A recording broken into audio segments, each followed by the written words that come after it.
Hey everyone, welcome back to the Comic Corner. I'm your host, The Sick Man, and happy Batman Day. Today we're revisiting a topic that's been stirring up a lot of buzz lately. Those supposed leaks from the Clayface set showing Robert Pattinson's Batman symbol. Yeah, that one. It's added even more fuel to speculation that Pattinson's Dark Knight might somehow join the DCU. Now, I know what you might be thinking. Pattinson's Batman just doesn't fit in with the cosmic craziness of Superman and the wider DCU. But on this Batman Day, let me pitch you a way it could work without compromising what makes Pattinson's Batman so unique.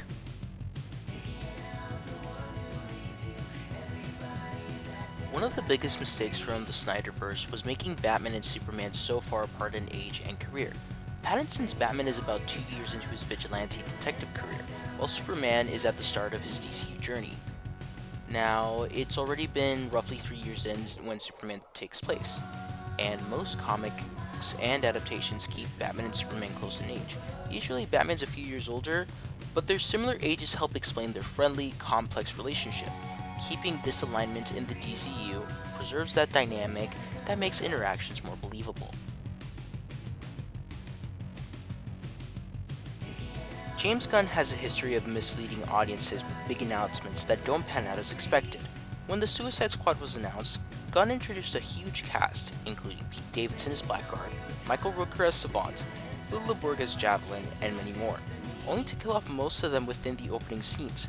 Similarly for Guardians of the Galaxy Volume 3, he and the cast tease a major character death. Instead, the original Guardians disband, making way for a new generation led by Rocket. These smokescreens keep fans guessing, but also suggesting Gunn's strategic planning.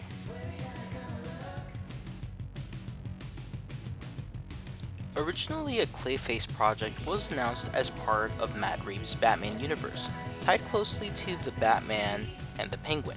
But once James Gunn took over DC Studios, the Clayface project was moved into the DCU. This movie is suspicious. It's just that when Gunn says he's working closely with the DCU Batman writer, he might actually mean Matt Reeves. This collaboration could be aimed at integrating Pattinson's Batman into the DCU continuity. This would also explain the delays with the Batman Part 2. Gunn and Reeves could be coordinating to craft a story that naturally merges Pattinson's grounded Batman with the larger DCU. From a marketing and audience perspective, having two Batmen competing in theaters is confusing. Comic fans may understand multiverses in different timelines, but the average moviegoer will struggle to keep track of which Batman belongs where. Marvel and Sony tried a similar approach with their Spider-Man related properties. Introducing characters like Venom, Madaweb, Mobius, and Kraven as separate from the MCU didn't quite work, leading to fragmented storytelling. The one success? The animated Spider-Verse movies, because they established the multiverse concept clearly from the start, avoiding confusion between the MCU and the Spider-Verse. Matt Reeves' The Batman was loosely inspired by The Long Halloween. It wasn't copy and paste from panel to the film, but it did take some core elements and story beats that made them fresh and grounded. Similarly, The New Frontier offers blueprints to bring Pattinson's Batman into the DCU. In The New Frontier, Batman is a dark, pulp fiction detective early in his career, trying to stop a cult's child sacrifice.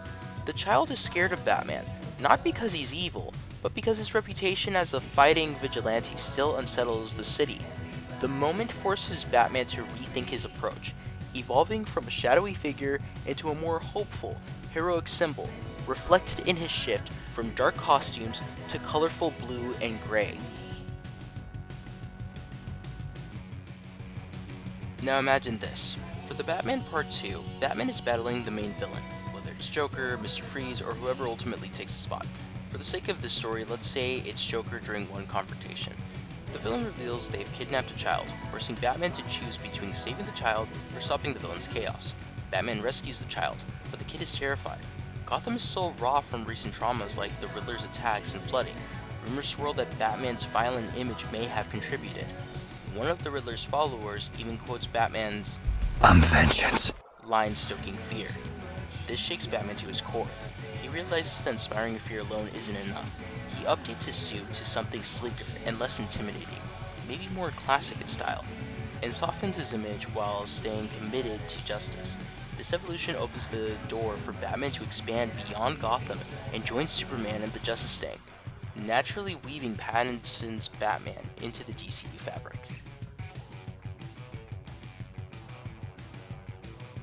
There's a clear, realistic path to making Robert Pattinson's Batman the main Batman of the DC Universe. It honors the grounded tones fans love, fixes past age and career mismatches, avoids confusing marketing pitfalls, and respects both Reeves and Gunn's vision by fostering collaboration.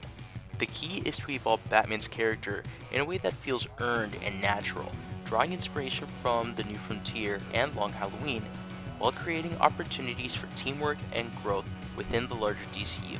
That's it for today's episode of the Comic Corner. What do you think? Should Pattinson's Batman become the definitive Batman of the DCU? Let me know in the comments below. This is the Sick Man signing off. See you next time.